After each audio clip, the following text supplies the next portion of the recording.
Star Trek: The Next Generation, Starfleet Academy, Starfall. Chapter 5. In the glare of a spotlight, the Master of Ceremonies opened an envelope.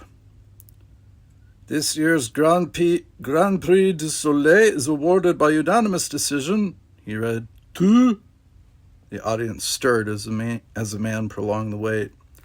"To Maurice Picard for Picard Noir Vintage 2316. Oh! 1,000 pairs of hands applauded. Maurice, his face red with pleasure, pushed back his chair and made a stiff bow, then moved to the lectern. Yvette, Robert, and Jean-Luc applauded him, though Jean-Luc was thinking how unusual his father looked in formal wear instead of farming clothes. "Merci, merci," Maurice murmured, as the Master of Ceremonies slipped the blue, white, and red ribbon over his head. The gold medallion, a smiling sun face, blazed on his chest. Maurice blinked into the light, smiling and nodding. When the applause had faded a bit, he cleared his throat and said,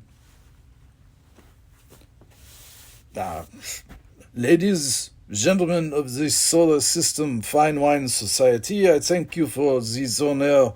I must also thank mon fils, Robert et Jean-Luc. Attention! Stand, boys." A spotlight found their table, and the two stood and received a round of applause.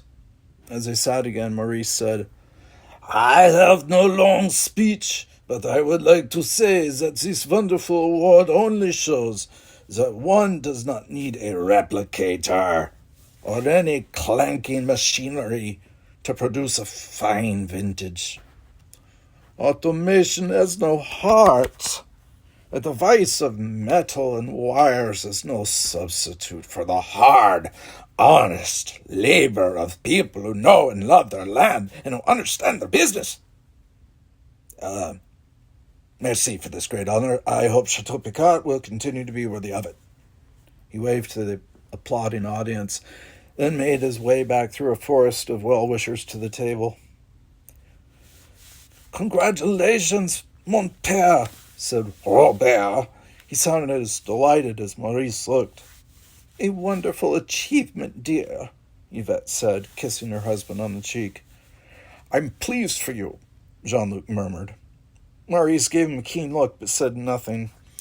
Two figures wound between the tables, and when they came close enough, Jean-Luc saw that they were his friend Louis and Louis's father, Henri. "Well, now I know one famous man," Henri said, offering Maurice a hearty handshake. "I'm truly happy for you, my friend. In fact, I'm glad I let Louis talk me into coming here. I hate dressing in these ridiculous costumes." Although Henri was a physician, he had a bluff, informal manner and an infectious laugh. "Well, Louis, are you going to stand there silent?" "No, sir," Louis said, grinning. "Congratulations, Monsieur Picard." He turned to Jean-Luc. "Things seem to be breaking up. Care to go for a walk with me?" Jean-Luc looked at his father. Maurice nodded, and Jean-Luc rose from his place. "Here, Dr. Blanchard," he said. "Take my chair. I'm sure you and father want to talk." After the crowded hall, the street outside felt cool and looked deserted. Jean-Luc tugged at his tie, loosening it. "Don't," teased Louis. "You'll spoil your dashing good looks." "I'm with your father," Jean-Luc retorted. "A lot of old-fashioned foolishness, this formal dress." "Ah, well, you have to suffer to be handsome, you know." They strolled toward the river. Paris, the city of light, blazed brightly this June evening. After a few steps, Louis asked, "Have you done it yet?" "I haven't tested for Starfleet Academy, if that's what you mean. The July testing period was the first one open. I'm down for that. Now, if I can only find some excuse to slip away from home for a week." "Oh, a poor schemer like you will never be able to do that," Louis said, a light edge of sarcasm in his voice. Well, you may be interested to know that Misty and Kim Bloom will be in town tomorrow. Misty's flying in from Melbourne tonight, and the three of us are going to meet for lunch to plan our cycle tour. Care to join us? Sure, Jean-Luc said, his mind on other things. It will be a late lunch, warned Louis. Misty will want to sleep late after her trip, shall we say, à la deux? Oui? Fine. At the Café Robia? After a pause, Louis said, We expect to have fried butter bugs and caterpillar pudding. Maybe top it all off with mud pies. Jean-Luc stopped and turned, startled. What? What are you talking about? I'm talking about the Café Robia! Louis returned.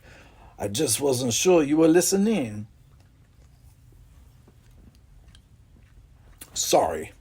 I was thinking of something else. Yes, I know the place. I'll be there a little before 2. The Seine passed under them as they crossed an ancient arched stone bridge. The two friends paused halfway across to look at the river. The water below was black, but it reflected the shimmering glow of street lamps, the occasional streak of a meteor trail. I look forward to tomorrow, Jean-Luc said, but for right now, come with me over to our hotel. Father and Mother have a round of parties to make. They won't be coming back for hours, and I don't want to sit around bored and alone. It's early. We can play a few hands of cards. Not that horrible game you tried to teach me last month, I hope. I can't even remember what it was called. 6-pack Bezique, Jean-Luc said. Yes, a few hands will be fun. Are you prepared to lose, Louis? Louis looked up into the dark night sky, where only a few stars shone, their light dimmed by the lights of Polly. Oh, you fates, he moaned in mock exasperation. Why did you make me the best friend of a card shark?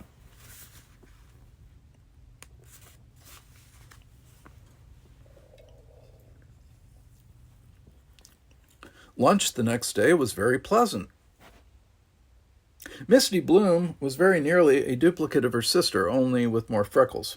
She didn't talk as much either, but she had a quick wit and a devastating way of taking the wind out of Louis' sails when he got too lively. You would have loved MedLab, Kim said to her sister. It's practically a city in the sea. Sounds like that ancient poem, Misty said. Who wrote it, Poe? I thought he was a horror writer, Louis said. Believe me, there's nothing horrible about MedLab. Except swimming down to it, Jean-Luc said, as he finished the last bite of a delicious French pastry. Misty, Louis here is perfectly equipped to be a great marine scientist, except for one small thing. He swims like a brick.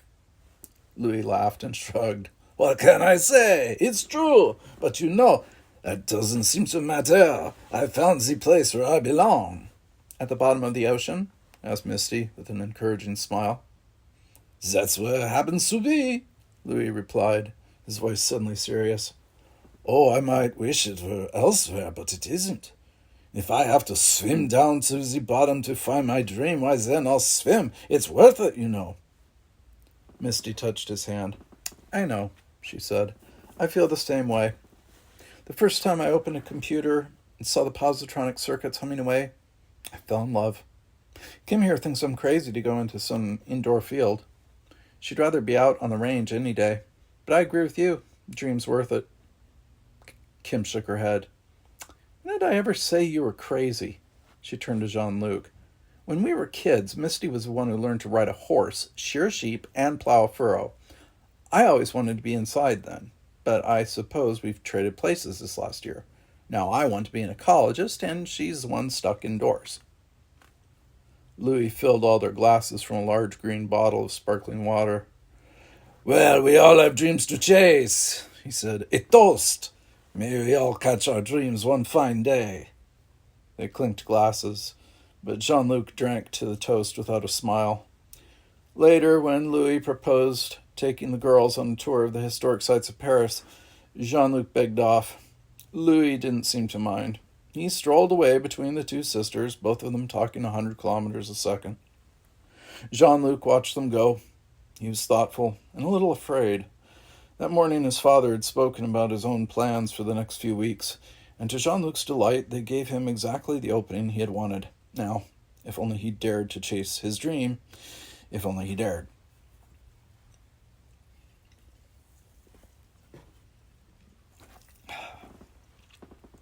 A few days later, Robert and Jean-Luc flew their father into La Barre, where he would take a connecting shuttle to the London transatlantic transport.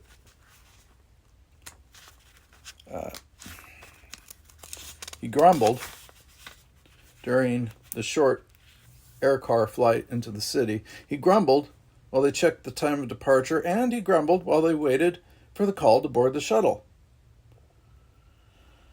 2 weeks in California, he growled. Wonderful. I'll get to visit all sorts of vineyards that are as automated as factories. Cheer up, father, Robert said with a grin. As the winner of the Prix du Soleil, you're supposed to give seminars for other winegrowers. Who knows? You might even teach them a thing or two. Not that bunch of replicating machine-crazy technologists, retorted Maurice. I know that type too well. They never have time to do things properly. To them, farming is all glitter and machinery and no heart. Some of them think that the thrills they get from replicators is just as good as vintage port. He sighed. Well, Jean-Luc, at least this will be good practice for you. I leave you in charge. All decisions are in your hands. This will help you see what life will be like when your brother deserts us. A chime sounded, and Robert said, That's his chateau. You better go. Well, goodbye. Take care of everything for me. Don't worry, Jean-Luc said. Bon voyage. Maurice snorted and stumped away, carrying his 2 suitcases. Robert and Jean-Luc didn't talk until Robert started the air car and lifted off from the landing lot. A message came for you this morning, he said, his voice emotionless. Lucky for you, I'm the one who took it. You're to report to the European Testing Center in 3 days. Merci, Jean-Luc said. He stared out the window at the countryside below, hedgerows and cultivated fields and the occasional cottage. Don't thank me, snapped Robert. Don't you know what you're doing to all of us? Robert, this will break father's heart. You're the genius of the family. You should be able to understand something simple like that. Robert slowed the air car to a crawl. Ordinarily, Chateau Picard was only a 2-minute trip or so from La Barre, but Robert was stretching it out because he obviously had something to say. Jean-Luc, it's you he wants to run the vineyard, not me. What if you pass your stupid tests? I will pass, Jean-Luc said. I didn't pass the last time because of father. What? How dare you blame him? He gave you permission to take the test. Robert's voice rose in anger, shook with fury. He took a couple of deep breaths and then added sullenly, That's a lot more than he would have done for me. Jean-Luc shook his head. You don't understand. Yes, he gave me permission to test for Starfleet Academy, but he made it clear that he did not want me to pass. All my life I've done everything to please him. Well, that should be enough. Just this once, I'm going to do something to please myself instead. And you don't care about father? Of course I care about him, snapped Jean-Luc. But it's my life, not his. I have to do this, Robert. Whether it hurts father or... He broke off and turned to look at Robert. Or you, he added quietly. I'm sorry. I wondered when you'd think of that. Robert's voice held a sneer. Yes, of course, oui, bien sûr. I've only waited 5 years for my chance to win a diploma, to study our world. If you take the tests and pass, father will never let me go to Alcarops. Congratulations, little brother. You're making a fine mess for everyone else in the family. I don't intend to, Jean-Luc said. He felt miserable, uncertain, and childish. You have a right to be upset with me, Robert, but remember that you can choose your own path, just as I have to choose mine. Oh, that would be just wonderful, wouldn't it? For both of a man's sons to turn against him? No, objected Jean-Luc. It isn't like that at all. I'm not turning against father. He's wrong about me, that's all. I'd never be happy here, Robert, not like you. You and father are just alike. You love the vineyard, the warmth of the sun, the sweetness of the rain. Sometimes I think you value the grapes and the wine more than you do your own flesh and blood. I'm not like you, and I'm not like him. For whatever it's worth, Robert, I must do what I'm called to do. And you hear a different call? Oui, Jean-Luc agreed. I hear a different call. Robert sped the air car up again, and in a moment they were gliding in toward their own garage behind the chateau. I don't want to talk about this again, Robert said coldly. You do whatever you have to, Jean-Luc. I can never forgive you for what you're doing to father, that's all. Jean-Luc didn't answer. When the air car landed, he got out, went straight to his room to study. He did not come down for dinner, nor for breakfast the next day. His mother took him a tray at noon and again that night and the next morning. It was as if she knew all along that Jean-Luc would try again. He didn't need to say anything. She just understood. She sat on the foot of his bed as he ate his breakfast at his desk. His room seemed strange to him now, the room of a much younger Jean-Luc. The carefully built model ships and bottles might as well have been kindergarten toys. The worst of it is, he said, picking up his model of the original Starship Enterprise, is that no matter what I do, I let someone down. Father, Robert, myself. His mother came to stand beside him and brushed his hair into place. You don't know everything about your father, she said softly. Would it surprise you to know that Maurice and your grandfather quarreled over the vineyard? Not once, but many times. Jean-Luc blinked. I didn't know that. What was the problem between them? With a smile, Yvette said, The problem was that Maurice was his father's son, just as you are Maurice's son. Oh, Jean-Luc, you don't know how very proud he is of you. He never tells you, and sometimes I think he keeps it a secret even from himself. But he is proud of you, and part of his pride is that you are who you are, intelligent, eager to succeed, and yes, stubborn. I think some part of him would be surprised or even hurt if you did not test again for Starfleet Academy. Jean-Luc sighed and put down the model starship. It will be a very small part, he said ruefully. Most of him will want to kick me to the moon. Well, perhaps not that far, his mother said, and they both had a fit of giggling. That made him feel somewhat better, but he kept to his room all that day, packing and reading. When he came out again, he carried his suitcase. He looked so woebegone that his mother took him quietly aside to speak to him about his decision.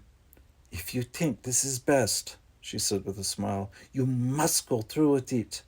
Not many decisions are easy, Jean-Luc. This one is at least clear. I feel trapped, Jean-Luc admitted.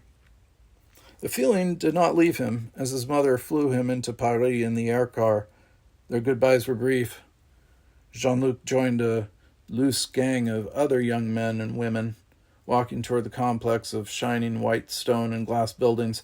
It looked as if it might be the headquarters of a small company or the campus of a minor technological college. It was neither. Jean-Luc passed beneath an arch with lettering on it that read, Starfleet Academy, European Testing Center. He took a deep breath. Whatever happened now, it was too late to back out. He had to see it through. Chapter 6. Engineering, command, psychology.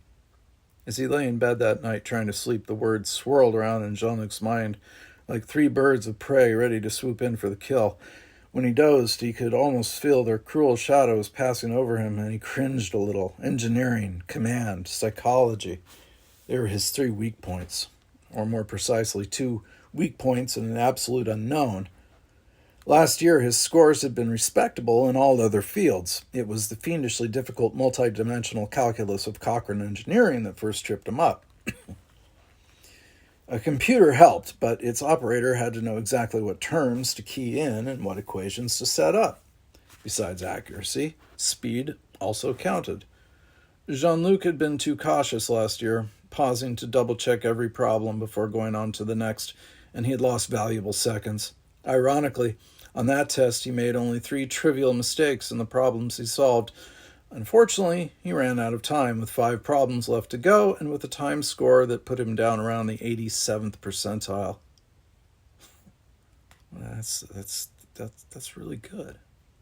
Oh, that would have been a respectable score in a typical classroom, but Starfleet demanded 90th or higher. Okay. Command was even more unpredictable. All right, back off. Last year, he had taken the bridge of a medium-sized reconnaissance starship for a close-up survey of a Class M planet circa 2220, back when the Federation was at war, or on the verge of war, with a half-dozen different alien species. Of course, the bridge had been only a simulation on a holodeck, and the planet was just imaginary. Even most of his crew had been simulated, except for his first officer, a gray-haired Starfleet veteran, and a cool Vulcan lieutenant, who observed and later explained in icy detail every mistake she caught him in. And there had been many, because in the middle of the survey, a Klingon warship had suddenly appeared. Its commander claimed the planet for his empire, warned the Earthship away, then opened fire without giving Jean-Luc the opportunity of replying. Jean-Luc tried to fight back, but he had neglected to check the status of his weapons. In simulation, at least, the Klingons defeated him and his crew. The command test would be different this year, he knew, but there was no way to predict what it might be. He could only study Starfleet history and hope that whatever simulation he faced might have some basis in past Starfleet actions. And then the unknown, the psychology test. It was different for everyone, he had heard. The psychology test evaluated a candidate's ability to handle extreme stress. The catch was that the Academy could do that in a number of different ways. Jean-Luc had signed a release, for example, that allowed a Betazoid to monitor his thought and emotion patterns. Betazoids were all somewhat telepathic. All of them could read emotions, and some could literally read minds. It could be that a Betazoid would simply listen in to Jean-Luc's fears and thoughts and then give him a score. Or, for some, the psych test was a maddening examination full of picky detail set at a speed barely beyond their ability to respond. The frustration would build and build until the candidate reacted to it by getting angry, by freezing up, by giving in to despair. And there were even more elaborate and scary ways of measuring psychological fitness. This was the test that frightened everyone. Engineering, command, psychology. Jean-Luc woke with a start the next morning. Early sunlight slanted through the dorm window. He had fallen asleep with his head on his desk, his cheek resting on a computer pad displaying a physics text on containment fields and Jeffreys arrays. He checked the time. It was just sunup, and he still had time to get in a run. That, he thought, was one of his downfalls last year. He had been physically tense, and this year he planned to work out his tension with a morning run before the test began. He rose stiffly from the chair, stretched, and hurried to unpack his running shorts and shoes. In an hour he would be due at breakfast, and then he had the literary, philosophical essay to write. He had already decided to do his essay on the work of John Devlin, a 20th century poet and writer. Devlin's books, Where Youth and Laughter Go and When Duty Whispers Low, had changed a lot of Jean-Luc's ideas regarding the glory of war. Devlin, he decided, would have approved of Starfleet's gradual evolution from a military service to one devoted to the gaining of scientific knowledge. Jean-Luc paused in the act of pulling on his right running shoe. Something was tucked into the toe. He shook it out into his hand. It was a small object wrapped in white paper, and when he unfolded the paper, he saw it bore lines of writing. It was a brief note from his brother. Dear Jean-Luc, they used to think this brought good luck. Knowing you, you will not need any, but I can't let you go off to be tested without giving you a token of apology or without wishing you the best success. Your stubborn brother, Robert. Robert had wrapped the note around a small silver medallion. Jean-Luc's throat tightened a little. He recognized the gift as an ancient St. Christopher's medal, a token that had been in the Picard family for generations. It had accompanied one of Jean-Luc's remote ancestors on a crusade to Jerusalem and back, and later it had gone into space with a great-great-grandfather who helped to settle Mars. Maurice had given the medal to Robert when his eldest son graduated from high school, and now here it was in Jean-Luc's hand. He smiled and put the St. Christopher's medal in a drawer. It wouldn't do any harm to wear it to the test, he thought, although he certainly wasn't going to rely on a small piece of jewelry for the results, and he certainly wasn't going to risk losing a family heirloom by wearing it while he ran. And besides, it was a symbol of the primitive times, the times when people believed that there were demons in the dark. He went out into a cool, clear morning and ran for 5 kilometers, an easy distance and a relaxed pace. Then he showered and dressed quickly. He was halfway out the door when he remembered the St. Christopher's medal. With a smile, he grabbed it and slipped it on. It couldn't hurt, he thought with a shrug, as he hurried from his room. Then again, it couldn't help.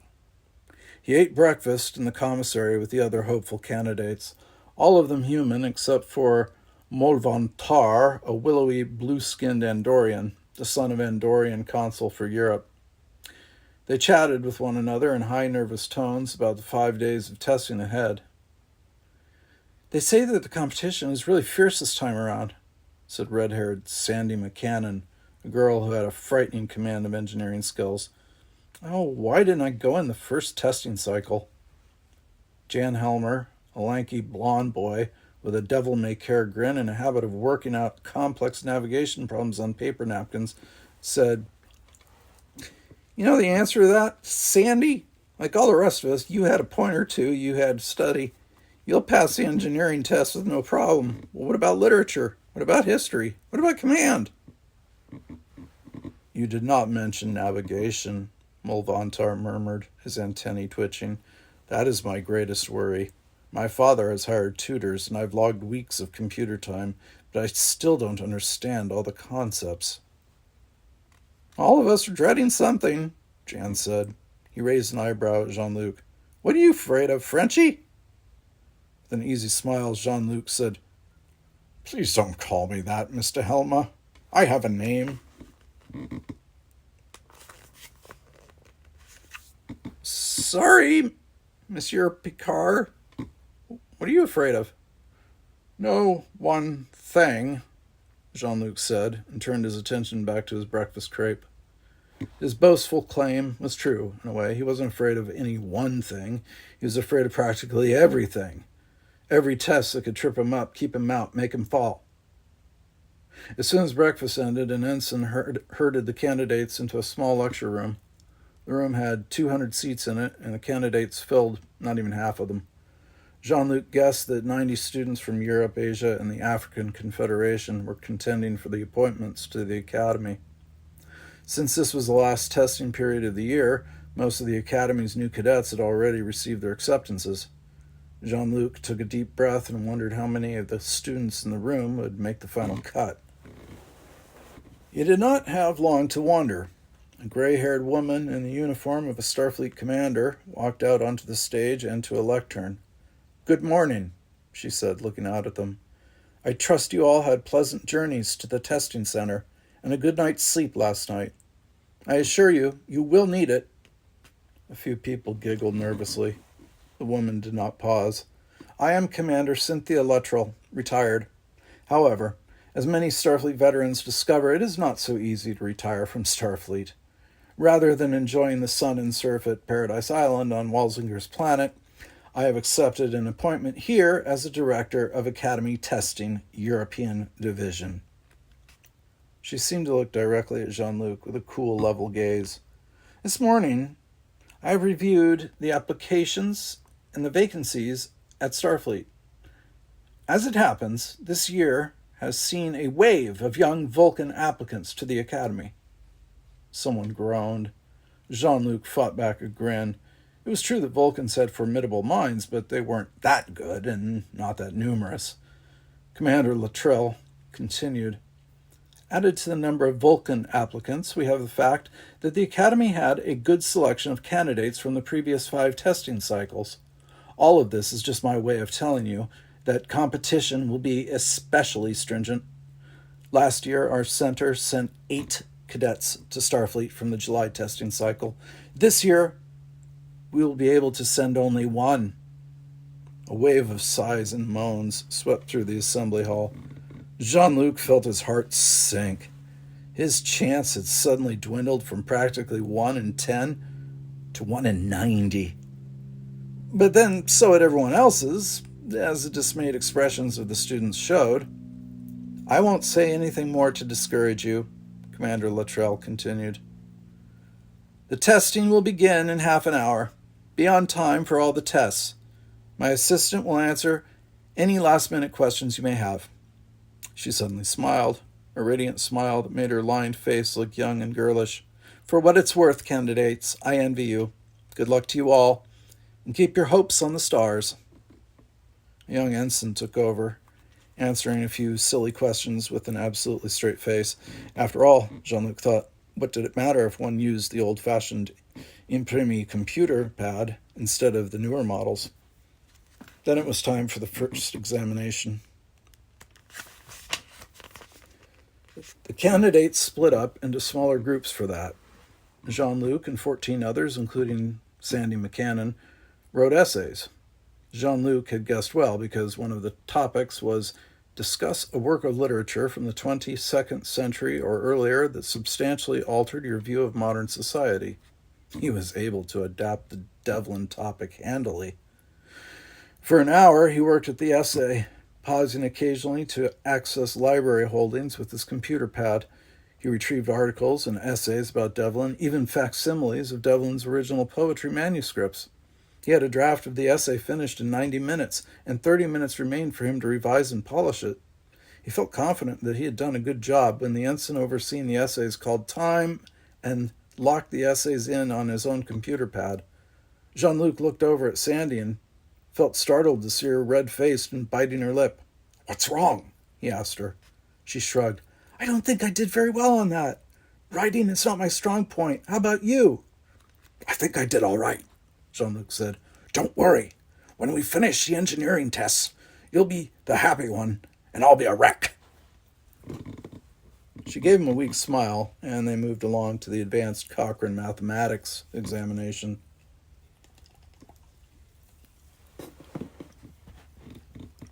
Jean-Luc settled in at a terminal, 1 of 10, with Sandy beside him. The first question appeared.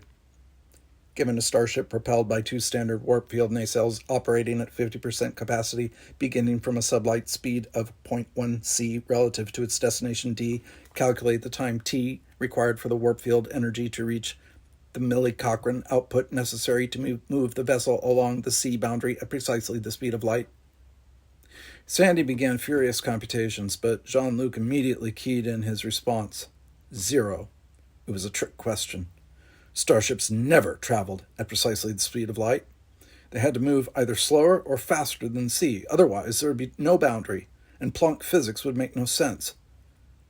Sandy belatedly realized this. Jean-Luc was halfway through the second question when he heard her grunt of self-directed anger. At last they both finished, each feeling reasonably sure of a good score, though Jean-Luc had a nasty nagging dread that he had overlooked something, that he had failed again. By now the other candidates were looking frazzled and exhausted. Jean-Luc began to feel a little flicker of hope. Maybe he wouldn't disgrace himself completely. In fact, he began to suspect there might be a possibility of his passing the exams. After all, he realized suddenly, he'd just passed the one test that had tripped him up last year. The engineering test would take all afternoon. If only he could weather that one, he thought. Then the next ones might not be as bad as he feared. They broke for lunch, and since he had 90 minutes, Jean-Luc decided to go into Paris for a meal away from the hectic pace of the testing center. He had just settled in at a sidewalk cafe when his computer pad blipped. He put it in a communication mode and heard Louis's cheerful voice. Bonjour, Jean-Luc. Are you in town? Oui, Jean-Luc said, grinning. Louis, you knew I'd be testing for Starfleet again, except right now I'm having lunch at the Four Candles. I'm only a few blocks away. Stay put, Jean-Luc, and we'll join you in 10 minutes. Oui, Jean-Luc asked. But Louis had already broken the connection. As Jean-Luc ordered his lunch, he wondered who we would turn out to be. He didn't wonder very long. Louis came rattling over the cobblestone street on a bike, with Kim Bloom on his right and Misty on his left. All three looked tan and fit, and they clattered their bikes right up to Jean-Luc's table. Hello, he said, delighted to see them. Have some lunch. We've eaten, thanks, Louis said. He put one arm around Kim's waist, the other around her sister's. Jean-Luc could not help giving his friend a roguish grin. He had warned Louis about what might happen. How are your tests going?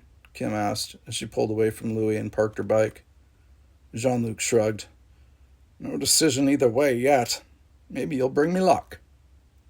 They settled in for mineral water and chit-chat. Jean-Luc ate his lunch while both Kim and Misty stole little bites of his shrimp salad. An hour flew by with Jean-Luc feeling not exactly jealous, but a little excluded. Louis clearly enjoyed being the center of both Misty's and Kim's attention, and he was full of their bike trip. They had already toured Paris and the countryside to the north, and they were setting out this afternoon for a long excursion southward into Provence. Be careful, Jean-Luc warned him. You cycle about as well as you swim. The way you wobbled along down the street, I thought you were about to fall off and break an arm. They're teaching me to be a better cyclist, Louis said. Did you know Misty won her town cycling competition last year? Yes, Kim told me twice, Jean-Luc said with a smile. Well, I've got to get back to the testing center. Have a good trip. Kim, Misty, take care of this clumsy fellow. We will, Kim said with a laugh. Hee hee hee. And you have wonderful luck on your exams. They rode away, and Jean-Luc watched them. He had never seen Louis so happy. And he was heartily glad for his friend. At the same time, he felt a little pang of doubt. In a way, he would like to be like Louis, spending time just having fun. It had been a hard year, and the deceptions and secrecy had made it all the harder. If only he could be as carefree as his friends, just for a few days. He thought he would be supremely happy. However, he had an appointment with a test supervisor in 20 minutes. He summoned an air car and rode back to the testing center, worrying again about engineering, command, psychology,